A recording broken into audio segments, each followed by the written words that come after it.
রাসূল সাল্লাল্লাহু আলাইহি ওয়াসাল্লাম পিতামাতাকে স্থান দিতে দিতে কোথায় নিয়ে গেছেন? পৃথিবীর মানুষ যে যত বড় গুনাহ করুক না কেন, 3 থেকে 4টা হাদিস এইরকম আছে যে একজন সাহাবী এসে আল্লাহ রাসূলকে বললেন, আল্লাহ রাসূল, আযনাবতু যামবান কাবীরা, অনেক বড় অপরাধ করে ফেলেছি। আরেকজন স্বীকার করলেন যে তিনি হত্যার মতো অপরাধ করেছেন, আরেকজন স্বীকার করলেন তিনি জেনার মতো অপরাধ করেছেন। সবাই আল্লাহ রাসূলকে এসে বলছেন, আল্লাহ রাসূল, অনেক বড় অপরাধ করেছি, হাল্লি তওবাহ, আমার জন্য কি তওবার কোনো রাস্তা খোলা আছে? তখন রাসূল সাল্লাল্লাহু আলাইহি ওয়াসাল্লাম বলছেন, আ উম্মুকা হাইয়া, তোমার মা কি জীবিত আছে?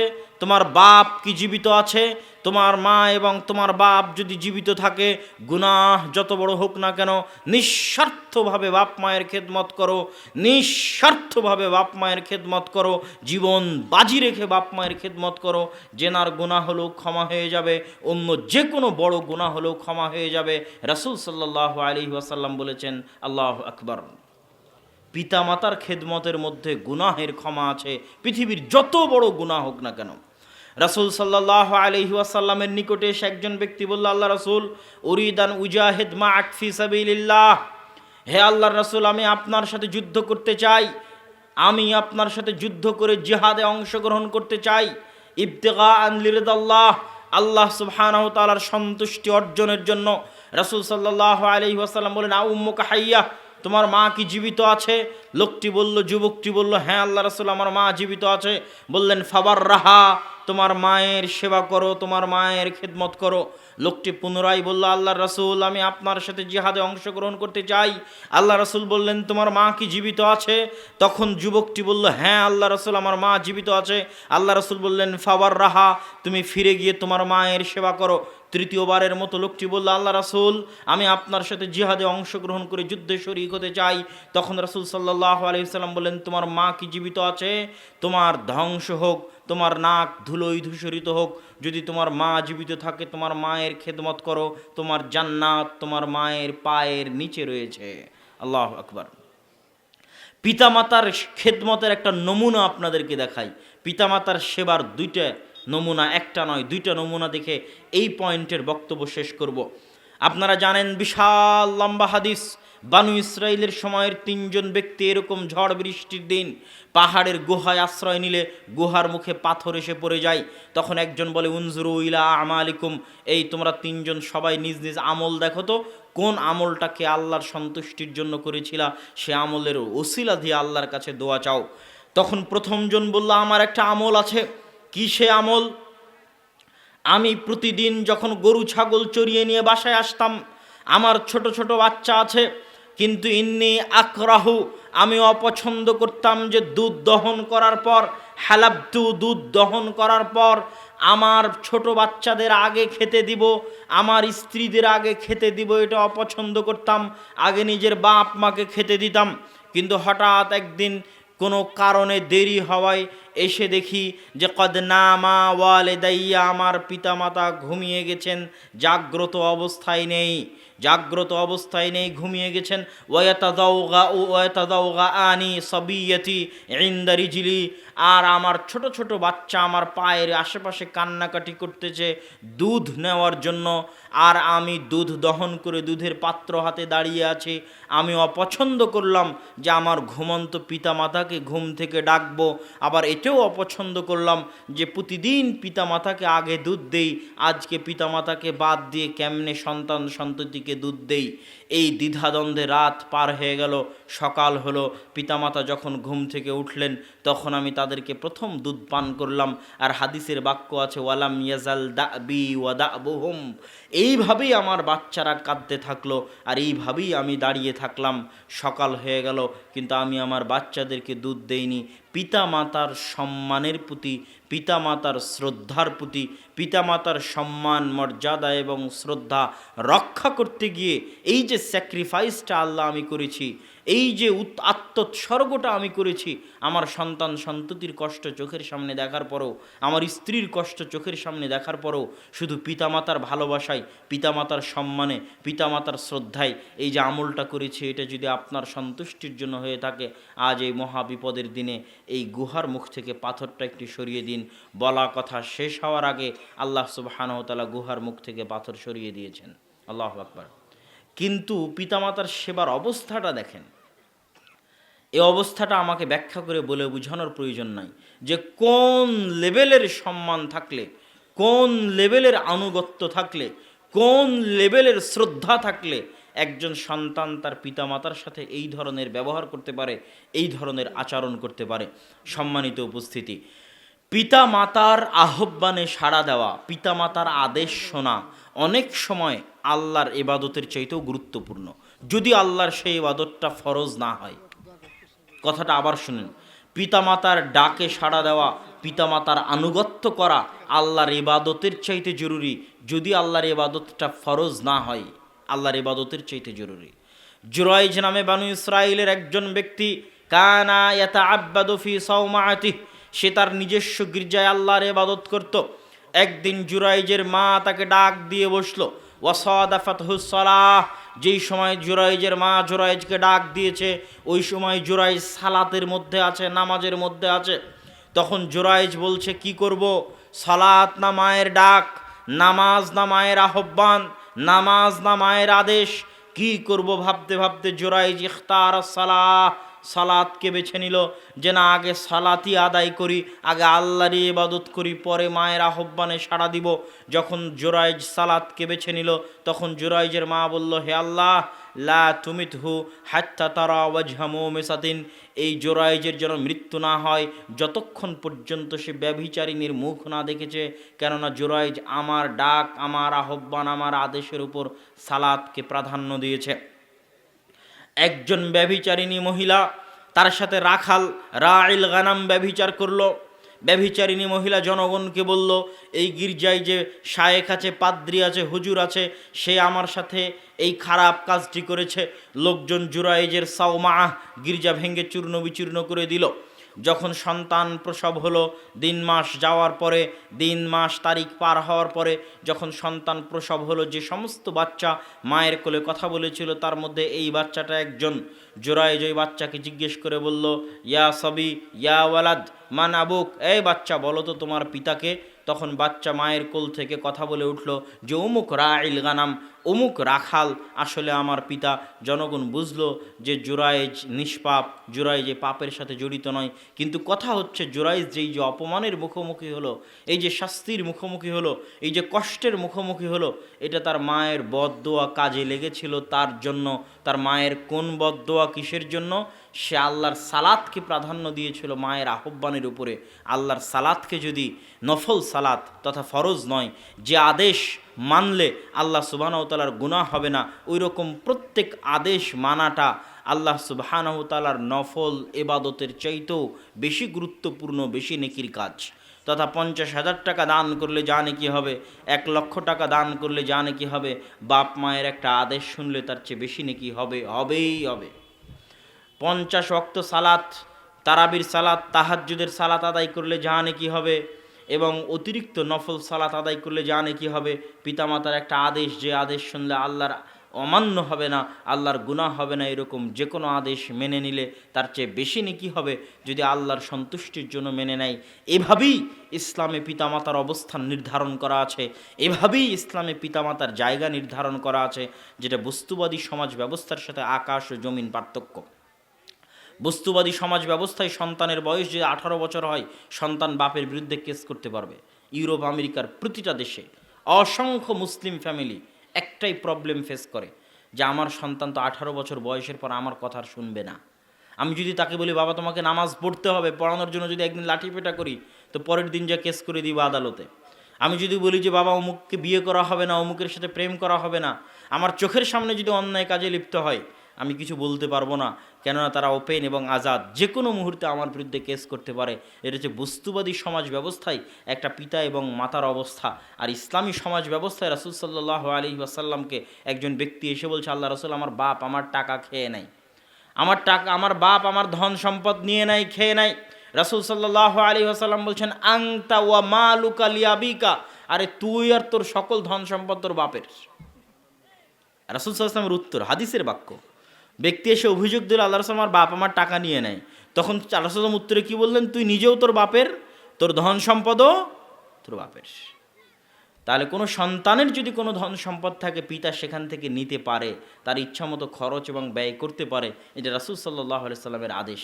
আর বস্তুবাদী সমাজ ব্যবস্থায় সন্তান পিতার বিরুদ্ধে কেস করতে পারে। এই হচ্ছে আসমান এবং জমিন পার্থক্য। এবং আমাদের সমাজ ব্যবস্থাতেও আমাদের সন্তান সন্ততির বিরুদ্ধে আমাদের একটাই আক্ষেপ যে তারা পিতামাতার কথা শোনে না, পিতামাতার আদেশ মানে না। পিতামাতার কথা শোনা ছাড়া, পিতামাতার আদেশ মানা ছাড়া জীবনে কেউ কোনো দিন বড় হয়নি, আর কারো পক্ষে কোনো দিন বড় হওয়া সম্ভব নয়। পিতামাতার দোয়া ছাড়া, পিতামাতার অন্তরের নেক কামনা ছাড়া পৃথিবীতে কোনো দিন কারোর জন্য কল্যাণ আসেনি, আর কারোর জন্য কোনো দিন কল্যাণ আসাও সম্ভব নয়। এই জন্য আপনার সকল কল্যাণ অকল্যাণ, এমনকি আপনার জান্নাত এবং জাহান্নাম উভয়টাই, আপনার দুনিয়াবি কল্যাণ পরকালীন কল্যাণ উভয়টাই আপনার পিতামাতার কাছে নিহিত। অতএব পিতামাতার দোয়া নিয়ে, পিতামাতার খেদমত করে, পিতামাতার আদেশ মেনে কষ্ট হলেও বহুদিনই ভাই যারা প্রথম প্রথম আহলে হাদিস হয়, সালাফি হয়, হয়ে বলে যে আমার বাপ বেদাতি, আমার মা বেদাতি, কি করব। রাসূল সাল্লাল্লাহু আলাইহি সাল্লামকে একই প্রশ্ন করেছিল, আপনারটা তো বেদাতি। রাসূল সাল্লাল্লাহু আলাইহি সাল্লামকে প্রশ্ন করা হয়েছিল, আল্লাহ রাসূল আমার মা মুশরিকা কাফেরা, কি করব। রাসূল বলছেন সিলি, তুমি তোমার মায়ের সাথে উত্তম আচরণ করো, দুনিয়াবি প্রত্যেকটা বিষয়ে তুমি তোমার মায়ের সাথে উত্তম আচরণ করো। কাফের হলে কি হবে, 10 মাস 10 দিন সেই পেটে ধারণ করেছে। কাফের হলে কি হবে, 2.5 বছর 3 মাস সেই তোমাকে দুধ পান করিয়েছে। এটাই আল্লাহর আদেশ যে কাফের হওয়ার পরও, মুশরিকা হওয়ার পরও যেহেতু সে বাপ মা, অতএব তার খেদমত করতে হবে, তার সেবা করতে হবে। তাহলে যদি আপনার বাপ মা বেদাতি হয়, আপনার বাপ মা যদি পীরের পূজারী হয়, আর আপনি আজকে আহলে হাদিসে বলবেন যে বাপ মায়ের সাথে ভালো সম্পর্ক রক্ষা করবেন না, বাপ মায়ের সাথে সুসম্পর্ক রক্ষা করবেন না, বউয়ের পাল্লায় পড়ে, তা কোশ্চেন কালো হবে না, এটা জান্নাতের রাস্তা নয়। ওঠেই আল্লাহর আদেশ। বিদাতি হলে কি হবে, কাফের হলে কি হবে, জন্ম সেই দিয়েছে, তার পেটেই আপনি ছিলেন, এবং তার পায়ের নিচে আপনার জান্নাত এবং জাহান্নাম। তার জান্নাত তার জাহান্নাম আল্লাহ দেখবে, কিন্তু আপনার জান্নাত আপনার জাহান্নাম তার পায়ের নিচে আছে। যতক্ষণ না তার কোনো আদেশ আল্লাহর বিরুদ্ধে না গেছে, আল্লাহ রসুলের বিরুদ্ধে না গেছে, ততক্ষণ পিতামাতার আনুগত্য করতেই হবে। তিতা লাগলেও, মিঠা লাগলেও, স্ত্রী স্বীকার করলেও, স্ত্রী স্বীকার না করলেও। আর পিতামাতার দোয়া থাকলে আপনার ধন সম্পদ, পরিবার পরিজন, সন্তান সন্ততি সকল কিছুতে বরকত হবে। এবং সন্তান সন্ততিকে দাদা দাদির ভালোবাসা দেওয়াটা খুবই গুরুত্বপূর্ণ। দাদা দাদির যদি ভালোবাসা না থাকে, তারা অনেকটা মানসিকভাবে দুর্বল হিসেবে বেড়ে ওঠার সম্ভাবনা আছে। অতএব দাদা দাদির সাথে সম্পৃক্ত করা, দাদা দাদির ভালোবাসা দেওয়া জরুরি। তাই স্ত্রীর পাল্লায় পড়ে দ্রুত সংসার আলাদা করে নেওয়া, বাপ মা থেকে আলাদা হয়ে যাওয়া, বাপ মা থেকে সম্পর্ক নষ্ট করা, এটা কোশ্চিনকালে ইসলামের দাবি নয়। ইসলামী সমাজ ব্যবস্থায় বাপ এবং মায়ের অবস্থান এরকম নয়। বাপ এবং মায়ের অবস্থান কীরকম, কত উঁচুতে, কত মহান ইসলামী সমাজে হতে পারে, সেটার সামান্য কিছু নিদর্শন আপনাদের সামনে আলোচনায় পেশ করেছি। এবার আলোচনার দ্বিতীয় পর্ব, ইসলামী সমাজে মা এবং বোনদের অবস্থান কোথায়। সমাজ মানে তো তারাই, সমাজের একটা বড় অংশ বাপ মা, সমাজের একটা বড় অংশ স্ত্রী কন্যা, আর সমাজের আর একটা বড় অংশ যুবক, এই মিলেই তো সমাজ। তো এই তিনটারই কার্যক্রম কি হবে, এটাই আসলে বড় ভূমিকা রাখে ইসলামী সমাজ ব্যবস্থাপনায়। তাহলে মা বোনদের অবস্থা কি হবে।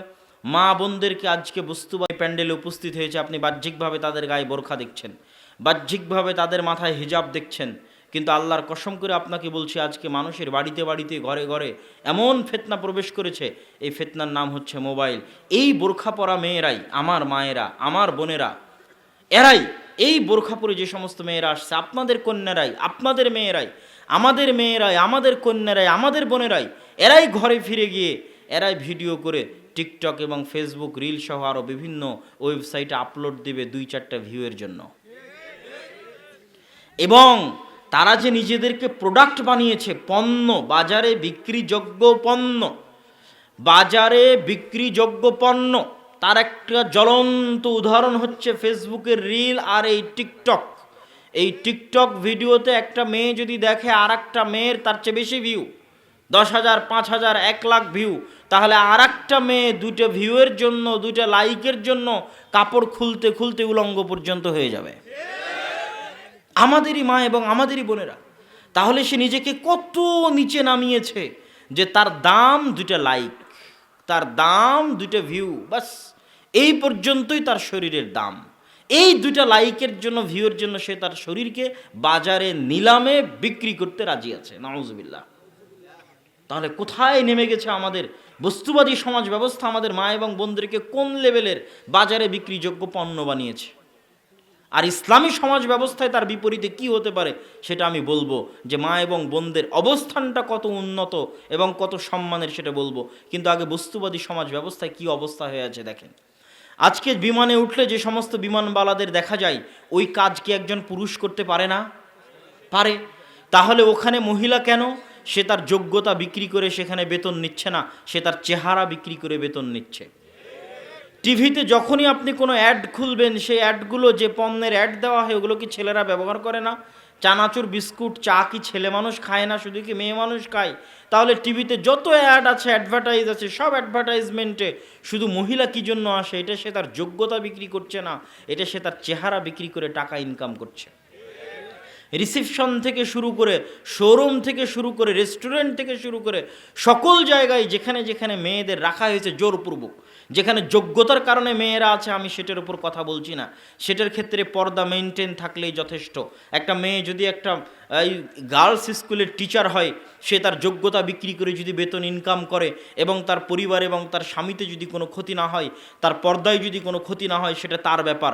কিন্তু যেখানে সে যোগ্যতা বিক্রি করছে না, যেখানে শুধু তাকে জোর করে বসানো হয়েছে তার চেহারা জনগণকে দেখানোর জন্য, রিসেপশন থেকে শুরু করে, বিমানবালা থেকে শুরু করে, অ্যাডভার্টাইজমেন্ট থেকে শুরু করে অসংখ্য জায়গায়, এমনকি আজকের সৌদি আরবেও জোরপূর্বক নারীদের ক্ষমতায়নের নামে অসংখ্য জায়গায় এত % মেয়ে রাখতে হবে মর্মে জোরপূর্বক মেয়েদেরকে ঘর থেকে বের করে চাকরির নামে, ক্ষমতায়নের নামে সেই জায়গাগুলোতে বসানো হয়েছে যোগ্যতার কারণে নয়, বরং চেহারা বিক্রি করার কারণে।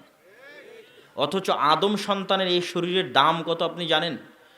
আদম সন্তানের এই শরীর আল্লাহ সুবহানাহু ওয়া তাআলা নিজে হাতে বানিয়েছে। পৃথিবীতে আর কোনো কিছু আল্লাহ সুবহানাহু ওয়া তাআলা নিজে হাতে সৃষ্টি করেননি। এই জন্য বলা হয়েছে আশরাফুল মাখলুকাত, সর্বশ্রেষ্ঠ সৃষ্টিজীব। এই জন্য আদম সন্তানের একটা চুল বিক্রি করলে আদম আলাইহিস সালামের অপমান হবে। কেননা আদম আলাইহিস সালাতু ওয়াস সালামের শরীরের একটা অঙ্গ হচ্ছে এই চুল, যেই অঙ্গ প্রত্যঙ্গগুলো আল্লাহ সুবহানাহু ওয়া তাআলা নিজে হাতে সৃষ্টি করেছেন, সেটা বাজারে বিক্রি করা যায় না। ওটা বাজারে বিক্রি করলে আদম আলাইহিস সালামের অপমান হয়, ওটা বাজারে বিক্রি করলে হাওয়া আলাইহিস সালাতু ওয়াস সালামের অপমান হয়। আপনি কিডনি, রক্ত বাজারে বিক্রি করতে পারবেন না, চুল বাজারে বিক্রি করতে পারবেন না, অপমান। আদম আলাইহিস সালাতু ওয়াস সালামের অপমান, হাওয়া আলাইহিস সালাতু ওয়াস সালামের অপমান। সেখানে আমাদের মা এবং বোনেরা নিজেদেরকে নিচে নামাতে নামাতে নামাতে নামাতে বাজারে বিক্রিযোগ্য পণ্য বানিয়ে ফেলেছেন। আউযু বিল্লাহ। তার বিপরীতে ইসলামী সমাজে মা এবং বোনদের অবস্থান কোথায়?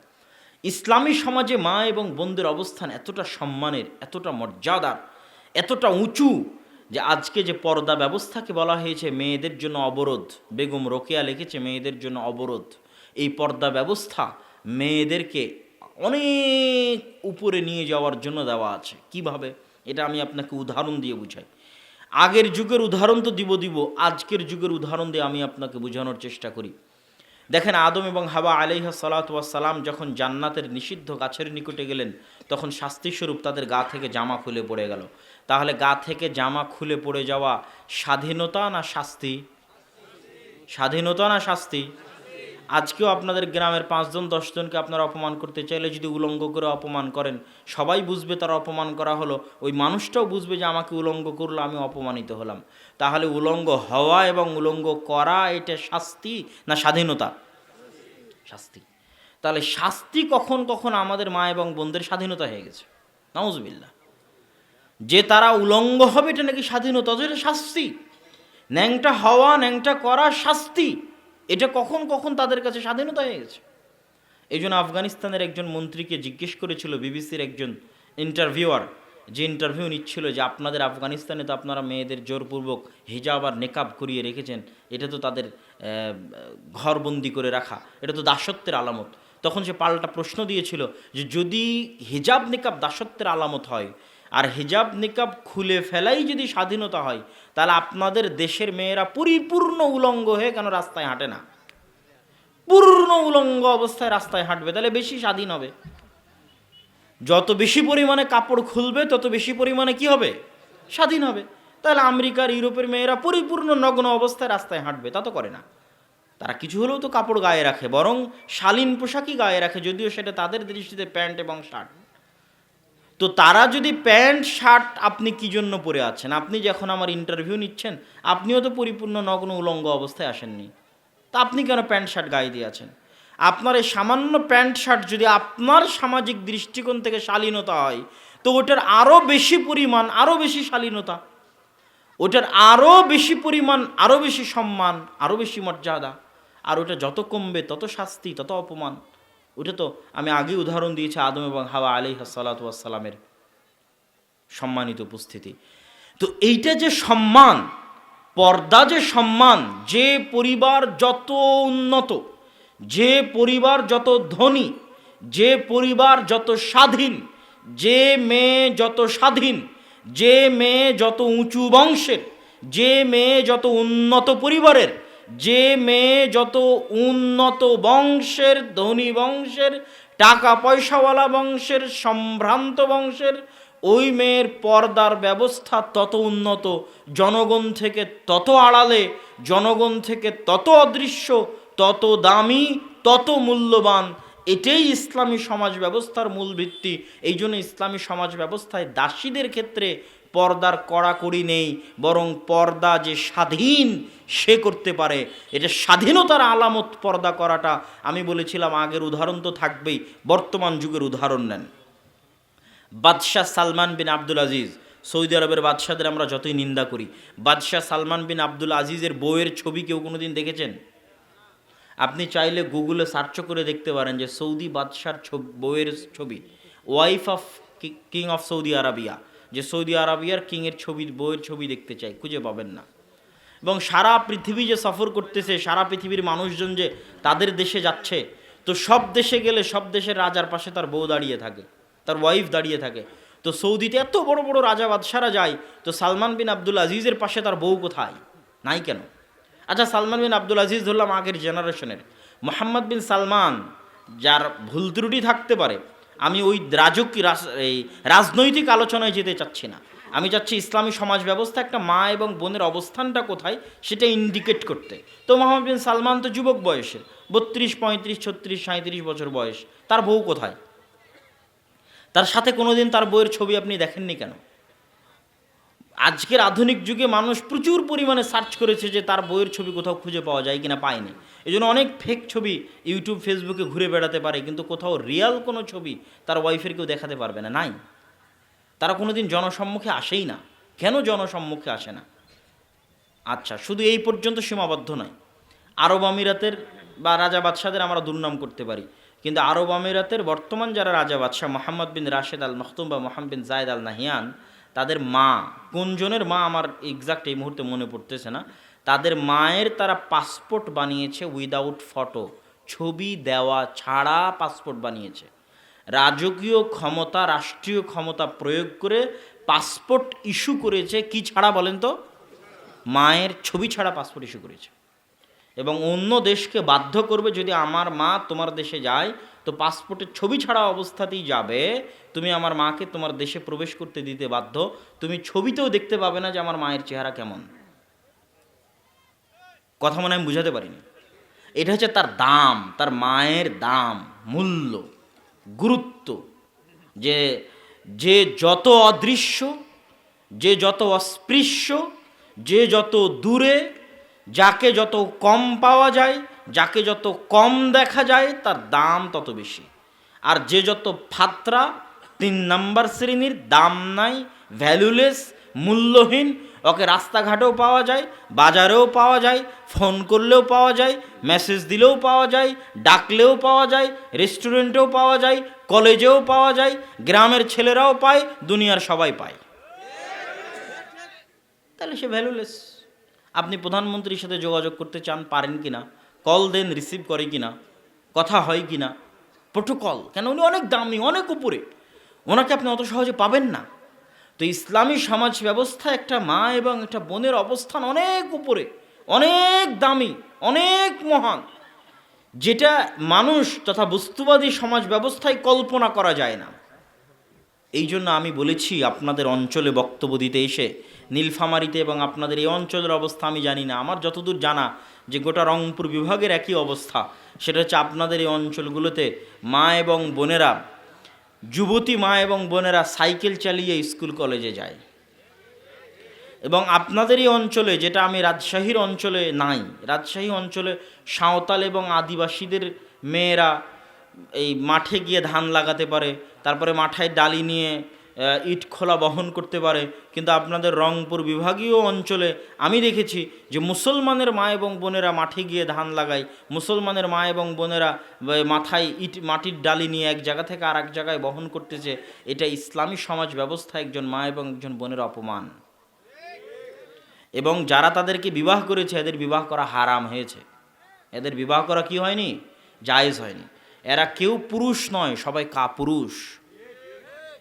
যদি পুরুষ হয়, চুল পরিমাণ যদি রক্ত থাকে, তাহলে কল্পনা করেন যে ওর মায়ের ছবি পর্যন্ত আর একজনকে দেখতে দিবে না। এর নাম হচ্ছে পৌরুষত্ব। ওর স্ত্রীকে আর একজনকে পর্যন্ত দেখতে দিবে না। এটা অ্যারাবিয়ানদের কালচারাল পৌরুষত্ব। এটাই ইসলামে দেখানো হয়েছে এবং শেখানো হয়েছে। এবং এটা যে যে অঞ্চলে বসবাস করে, যে যে প্রাণীর সাথে উঠা বসা করে, তার সাথে সম্পৃক্ত থাকে। যেহেতু আজ থেকে 20-30 বছর আগে আরবের মানুষেরা আজকের মতো এত বিরিয়ানি, ব্রয়লার মুরগি এগুলো এত খাবার দাবার ছিল না। তাদের আদি খাবার ছিল উটের গোস্ত, খেজুর, গাহওয়া। ওই আদি খাবারে যারা অভ্যস্ত ছিল তাদের মধ্যে ওই পৌরুষত্ব এখনও আছে। আর বিকৃত অবস্থা এখন যারা আরসি, পেপসি, কোকাকোলা খাচ্ছে এই যুবক সমাজ, এদেরও ওই খাবারের কারণে তাদের সে পৌরুষত্ব কমে যাচ্ছে। এটা আমি অ্যারাবিয়ান কান্ট্রির কথা বলতেছি। সেই আগের পৌরুষত্ব তাদের মধ্যে, আগের জাজবার তাদের মধ্যে নেই। তো পৃথিবীর সবচেয়ে আত্মমর্যাদা সম্পূর্ণ প্রাণী হচ্ছে উট। সবচেয়ে রাগী প্রাণীদের একটা হচ্ছে উট। উটের যদি একবার মাথা গরম হয়, সে মেরেও ফেলতে পারে। হত্যা করার মতো প্রবণতা উটের মধ্যে আছে, কিন্তু উটের গোস্ত খাওয়া যায়। এবং উটের রক্তে এত তেজ এবং এত আত্মমর্যাদা, এত আত্মসম্মান যে উটের রক্তের গরমের কারণে উটের গোস্ত খেলে উজু করার আদেশ আছে রাসূল সাল্লাল্লাহু আলাইহি ওয়াসাল্লামের পক্ষ থেকে।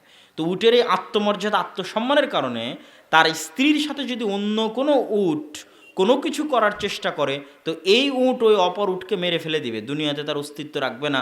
এই গতি উটের প্রাণীর মধ্যে আছে, একটা আল্লাহর সৃষ্টিজীব তার মধ্যে আছে। তো যারা উটের সাথে চলাফেরা করে, উট খায়, তাদেরও গতি একই রকম। যারা উটের গোস্ত খায় তাদেরও গতি একই রকম। এবার পৃথিবীর আর একটা প্রাণী আছে, তার নাম হচ্ছে শুকুর। রাসূল সাল্লাল্লাহু আলাইহি ওয়াসাল্লাম বলেছেন, লা ইয়াদখুলুল জান্নাতা আদ-দায়ুস। দায়ুস শব্দটা শুকুরের চর্বির ক্ষেত্রে ব্যবহার করা হয় আরবিতে। দিয়াসাহ মাসদার, শুকুরের চর্বি। তথা শুকুরের চর্বি যার মধ্যে আছে ও জান্নাতে যাবে না। তো শুকুরের চর্বি শুকুরের মধ্যে আছে, তাহলে শুকুর জান্নাতে যাবে না। কিন্তু শুকুরের কি জান্নাত জাহান্নাম আছে? কথা বলতে হবে। শুকুরের কি জান্নাত জাহান্নাম আছে? কুকুর শ্রীগালের কি জান্নাত জাহান্নাম আছে? নাই। তাহলে আল্লাহ রাসূল যে বললেন যে শুকুর জান্নাতে যাবে না, এর অর্থ হচ্ছে ওই মানুষ জান্নাতে যাবে না যেই মানুষের রক্ত মাংস শুকুরের রক্তে মাংসে পরিণত হয়ে গেছে। তাহলে কোন মানুষ? আমার এবং আপনাদের মধ্যে তারা কারা যাদের রক্ত মাংস শুকুরের রক্ত মাংসে পরিণত হয়ে গেছে? জানতে চাইলে আপনাকে দেখতে হবে শুকুর কেমন। বিশ্বাস না হলে আপনি আবার আপনাদের আশেপাশে সাঁওতাল এলাকায় যেখানে শুকুর লালিত পালিত হয় সেখানে যান, যায় দেখেন সবচেয়ে ঘৃণ্য, নিকৃষ্ট, অপরিষ্কার, অপরিচ্ছন্ন, ময়লা প্রাণী হচ্ছে শুকুর। এমনকি শুকুরদের মধ্যে এমনও স্বভাব আছে যে অপর শুকুরের নিতম্ব থেকে গুয়ার পেশাব চেটে খেলেও শুকুরের প্রাণীর মধ্যে ইতস্তবোধ হয় না। এবং শুকুরের স্ত্রীর সাথে আর 5 জন 10 জন অন্য শুকুর এসে যদি তাদের সেই চাহিদা মেটানোর চেষ্টা করে, তবুও এই পুরুষ শুকুরের মধ্যে কোনো প্রকার প্রতিক্রিয়া কাজ করে না। এতটা অপরিষ্কার, অপরিচ্ছন্ন, নোংরা, ময়লা, ঘৃণ্য, নিকৃষ্ট পশু আল্লাহ পৃথিবীতে সৃষ্টি করেননি। তাহলে হুবহু এই শুকুরের মতো কিছু মানুষ আছে যারা মোহরানা দিয়ে বিবাহ করেছে, কিন্তু তাদের স্ত্রী রাস্তাঘাটে কাজ করে, তাদের মেয়েরা বেপর্দা অবস্থায় রাস্তাঘাটে বের হয়, তাদের স্ত্রীরা বেপর্দা অবস্থায় রাস্তাঘাটে বের হয়, হাসি মুখে পরপুরুষের সাথে কথা বলে, অথচ তাদের রক্তে আগুন লাগে না, এরা কাপুরুষ। এবং এদের চর্বি এবং রক্ত পচে গলে দুর্গন্ধযুক্ত হয়ে শুকুরের মতো হয়ে গেছে। এটা আমি বলিনি, রাসূল সাল্লাল্লাহু আলাইহি ওয়াসাল্লাম বলছেন এরা জান্নাতে যাবে না, এদের মধ্যে পৌরুষত্বের গুণ নেই। এই জন্য আমি বলেছি তাদের বিবাহ করা ঠিক হয়নি। এই জন্য আমি আপনাদের কাছে দাবি রেখে যেতে চাই, যে আপনার মেয়ে গার্মেন্টসে চাকরি করবে, সেই টাকা দিয়ে আপনার সংসার চালাতে হবে। এটা হচ্ছে বস্তুবাদী সমাজ ব্যবস্থা আমাদের মাথায় ঢুকিয়ে দিয়েছে যে আমাদের মেয়েরা বেকার যদি সেও 2টা টাকা ইনকাম করে না দিতে পারে। এটা বস্তুবাদী সমাজ ব্যবস্থা আমাদের মাথায় ঢুকিয়েছে, আমাদের মা এবং বোনদের মাথায় ঢুকিয়েছে যে তাকে ক্যারিয়ার গঠন করতে হবে। তো ক্যারিয়ার গঠন করাটা তার স্বাধীনতা। কিভাবে? স্বামীর আনুগত্য করলে দাসত্ব হয়, আর ক্যারিয়ারের নামে বসের বিছানায় গেলে, ক্যারিয়ারের নামে রাজনৈতিক নেতার বিছানায় গেলে সেটা স্বাধীনতা হয়। নাউজুবিল্লাহ। এই হচ্ছে বস্তুবাদী সমাজ ব্যবস্থা একটা মেয়ের দাম নির্ধারণ করেছে, একটা মেয়ের মূল্য নির্ধারণ করেছে। কিন্তু ইসলামী সমাজ ব্যবস্থায় মা এবং বোনদের অবস্থান এই জায়গায় নয় যে আপনি তার মূল্য নির্ধারণ হবে সে 2টা টাকা ইনকাম করে দিতে পারলো কি না, তার উপর তার মূল্য নির্ধারণ হবে। এই সিস্টেম ইসলামী সমাজ ব্যবস্থায় চলে না। ইসলামী সমাজে যেটা বোঝানো হয়েছে, যেটা বলা হয়েছে, সেটা হচ্ছে আমাদের মা এবং বোনেরা যা শিখছে 9, 10, 11, 12, বিশ্ববিদ্যালয়, স্কুল, কলেজ, মাস্টার ডিগ্রি, ডাক্তারি, এমনকি যদি মেট্রো রেল চালানো শিখে, কেউ একজন মেট্রো রেল চালানো শিখেছে, তার নিউজ হয়েছে, কেউ যদি মঙ্গল গ্রহে যাওয়া শিখে, পারমাণবিক বম বানানো শিখে, তো আমাদের মা এবং বোনেরা যেখানে যা শিখছে তাদের ওই প্রত্যেক শিক্ষার চাইতে বেশি কঠিন শিক্ষা হচ্ছে গার্মেন্টসের সেলাই মেশিন চালানোর চাইতে বেশি কঠিন, পিএইচডি ডিগ্রি অর্জনের চাইতে বেশি কঠিন, অনার্স মাস্টার্সের চাইতে বেশি কঠিন, একটা চাকরি করার চাইতে বেশি কঠিন, পারমাণবিক বম বানানোর চাইতে বেশি কঠিন, একটা মেয়ের ডাক্তার হওয়ার চাইতে বেশি কঠিন একটা ছোট্ট বাচ্চাকে সৎ মানুষ রূপে গড়ে তোলা। এটা অত সহজ কাজ নয়, এটা অনেক কঠিন কাজ। আর এই পুরো কঠিন কাজটা আল্লাহ একজন মা এবং বোনের দায়িত্বে দিয়েছেন। সুতরাং এটা তার আসল ক্যারিয়ার, এটা তার আসল দায়িত্ব, এটা তার আসল চাকরি। এইটাতে সে যদি দায়িত্বহীনতার পরিচয় দেয় আর পৃথিবীর সকল দায়িত্ব পালন করে, তাহলে পৃথিবী ধ্বংস হতে আর বেশি দিন নিবে না।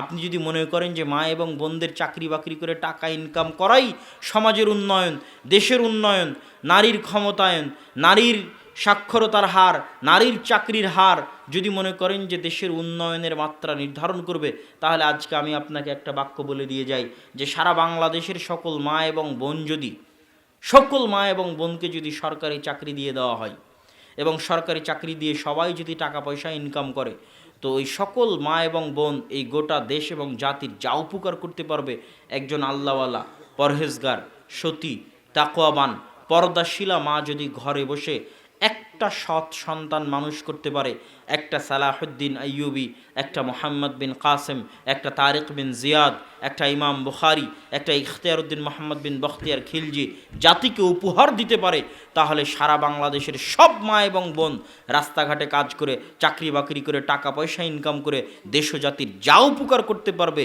এই একজন আল্লাহওয়ালা পরহেজগার পর্দা সিনামা ঘরে বসে একজন সালাহুদ্দিন আইয়ুবী, একজন ওমর ইবনুল খাত্তাব, একজন তারেক বিন জিয়াদ, একজন ইমাম বুখারি দেশ এবং জাতিকে দিয়ে তার চেয়ে বেশি উপকার করতে পারবে। এবং এটাই ইসলামী সমাজে বোঝানো হয়েছে একজন মা এবং বোনের গুরু দায়িত্ব। এবং এই জায়গাতেই বস্তুবাদী সমাজ আঘাত এনেছে, বস্তুবাদী সমাজ এই জায়গাকেই ধ্বংস করে দিয়েছে, যেন আমাদের পরবর্তী প্রজন্মকে মানসিকভাবে পঙ্গু করে দেওয়া যায়। কেন বললাম মানসিকভাবে পঙ্গু? আজকের যারা পাশ্চাত্য সমাজ ব্যবস্থায় বড় হয় তারা মানসিকভাবে খুব দুর্বল, তারা মানসিক বিকারগ্রস্ত। পাশ্চাত্য সমাজের 80% সন্তান মানসিক বিকারগ্রস্ত। তার প্রমাণ দেখবেন, আফগানিস্তানের মাটিতে যে পরাজয়, এটা কোনো অস্ত্রের সামনে পরাজয় হয়নি। কেন? এদের তো কোনো অস্ত্রপাতি নাই, তো কিসের সামনে পরাজয় হবে? এটা হচ্ছে মানসিকতার সামনে পরাজয়।